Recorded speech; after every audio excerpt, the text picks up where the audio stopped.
Yeremia pasal 1 ayat 5 mengatakan, sebelum aku membentuk engkau dalam rahim ibumu, aku telah mengenal engkau. Dan sebelum engkau keluar dari kandungan, aku telah menguduskan engkau. Aku telah menetapkan engkau menjadi nabi bagi bangsa-bangsa. Artinya, saudara, Tuhan telah menciptakan Bapak, Ibu, dan saya ke dunia ini untuk jadi leader. Bukan jadi ekor, tapi jadi pemimpin. Atau menjadi kepala. Harus yakin tuh Bapak Ibu tuh. Kita harus yakin itu.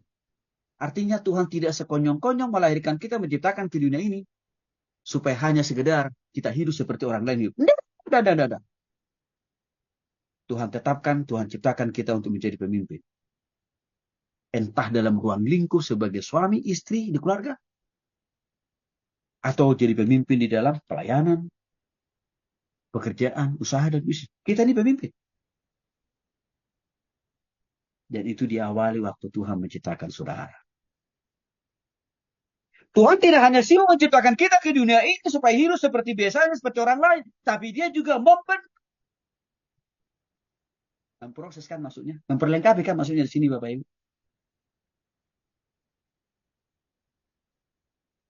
Keputusan Bapak Ibu untuk belajar di kampus kita ini salah satu cara Tuhan. Atau perpanjangan tangan Tuhan untuk membentuk Bapak Ibu. Supaya makin komplit menjadi seorang leader atau pemimpin. Dan tujuannya jangan lupa Bapak Ibu. Tuhan sudah punya tujuan untuk kita. Kuliah di tempat ini, diciptakan ke dunia ini untuk apa? Dipilih, ditetapkan. Lalu diutus jadi pemimpin. Ini harus kita pahami ayat ini. Supaya kita tidak pernah merasa kosong. Lahir ke dunia ini. Supaya kita tidak merasa minder ada di dunia ini. Jangan. Karena kita dicipta Tuhan, dibentuk oleh Tuhan, dipilih oleh Tuhan, ditetapkan oleh Tuhan jadi leader. Ayat yang kedua, Amsal pasal 11 ayat 14. Jikalau tidak ada pemimpin, jatuhlah bangsa. Tetapi jika penasihat banyak, keselamatan pasti ada. Artinya, pemimpin yang baik sangat penting. Pemimpin yang baik sangat berharga dan mahal. Karena dia menjadi pengarah, penunjuk jalan alias kompas. Kemajuan suatu bangsa, negara, termasuk juga kemajuan sebuah gereja, pelayanan, sekolah, keluarga, perusahaan, bisnis. Sangat dipengaruhi alias ditentukan oleh leadernya. Itu masalahnya. Kenapa Lidi Mulyani, gubernur kami Jawa Barat, harus menggelontorkan dana ratusan juta untuk mengatasi anak-anak yang bermasalah dengan mendidik mereka di barak militer? Persoalannya adalah karena suami, orang tua mereka, papa-papa dan mama mereka tidak menjadi pemimpin yang baik. Akhirnya anaknya hidup sesuka hati dengan merusak. Itu bukan hanya kesalahan kekurangan suami loh, tapi juga kesalahan kekurangan para istri kan. Artinya sesaudara yang ibu-ibu, perempuan juga engkau pemimpin yang diciptakan Tuhan ke dunia ini. Itu contoh dalam rumah tangga. Kalau pemimpinnya tidak benar, ya anaknya jadi begitulah.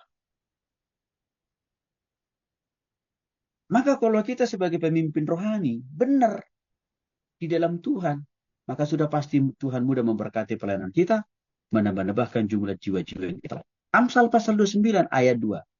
Apabila orang benar banyak, apabila orang benar banyak jumlahnya, bersukacitalah rakyat.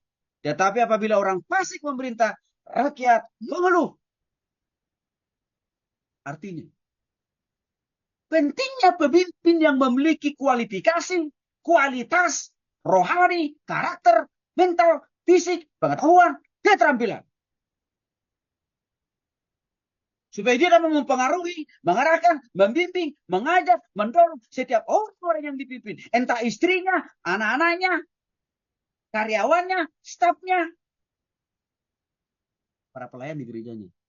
Bisa dipimpin ke jalan yang benar.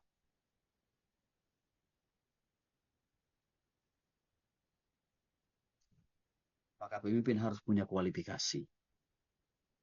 Pemimpin harus punya kualitas rohani, karakter, mental, fisik, pengetahuan, dan keterampilan.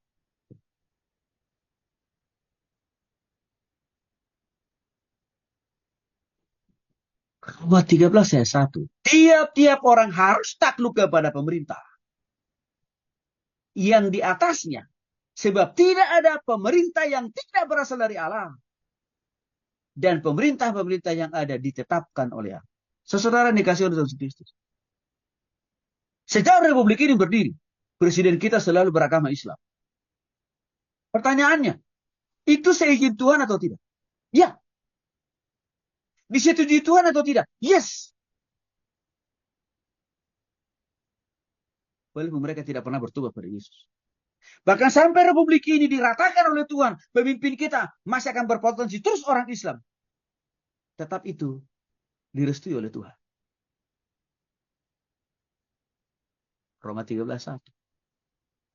Dengan demikian sebagai orang Kristen, Tuhan katakan, pemimpin, taatilah pemimpinmu itu apapun agama dia. Apapun keyakinan dia, taati. Salah satu contoh tadi, yang ditanyakan Pak Harit itu. Para pejabat kita, pengelola uang kita, orang Islam kan Bapak Ibu. Bahkan mungkin sebagian besar dikorupsi kan. Tapi Tuhan bilang, lakukan aja bagianmu. Lakukan aja tanggung jawabmu. Urusan nanti pajakmu dikorupsi, itu gue yang urusin kata Tuhan. Yang penting kita beres dengan Tuhan. Orang itu nanti akan berurusan dengan Tuhan. Apa bisa kita ambil dari Roma pasal 13 ayat 1? Supaya kita menjadi pemimpin yang dipakai oleh Tuhan, yang diberkati oleh Tuhan, kita juga harus lebih dahulu mau taat untuk dipimpin orang lain, Bapak Ibu.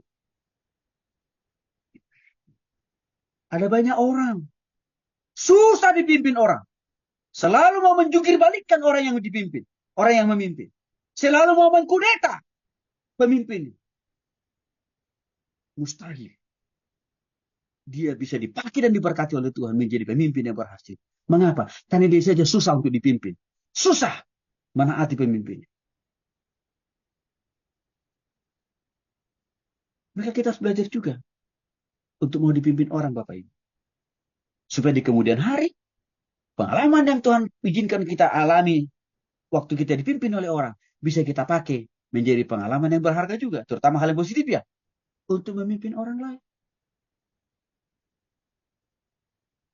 Jadi nggak ada pemimpin yang sukses dan berhasil di dunia ini, termasuk dalam kitab loh Bapak Ibu, tanpa sebelumnya mereka dipimpin orang lain dulu. Nggak ada. Adam dan Hawa manusia pertama. Mereka aja di awal harus dipimpin oleh Tuhan dulu kan. Harus taat sama Tuhan, harus diarahkan oleh Tuhan. Itu di manusia pertama itu. Demikian juga dengan para nabi, para rasul. Sama prinsipnya. Jadi saudara, kita harus mau dipimpin orang dulu. Walaupun mungkin kadang-kadang di pelayanan itu ya, gembala kita tidak sepintar kita, tidak sehebat kita, tidak sepintar, secerdas kita. Ya, gelarnya mungkin tidak juga sementering kita. Belajarlah rendah hati untuk dipimpin oleh dia. Karena kenapa? Itu proses pembentukan yang sedang Tuhan pakai, yang suatu saat engkau setia dipimpin dia, engkau akan diangkat oleh Tuhan menjadi pemimpin.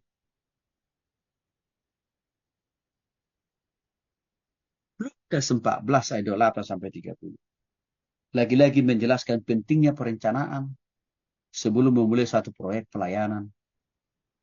Ini bicara tentang apa? Peran dan fungsi pemimpin juga kan. Yang artinya setiap pemimpin harus mempertimbangkan segala aspek. Dana tersedia berapa? Sumber daya pengurusnya berapa? Jemaatnya berapa? Peralatan yang dia punya apa? Harus dipertimbangkan semua kan itu. Waktu mengambil keputusan dalam merencanakan satu kegiatan pelayanan.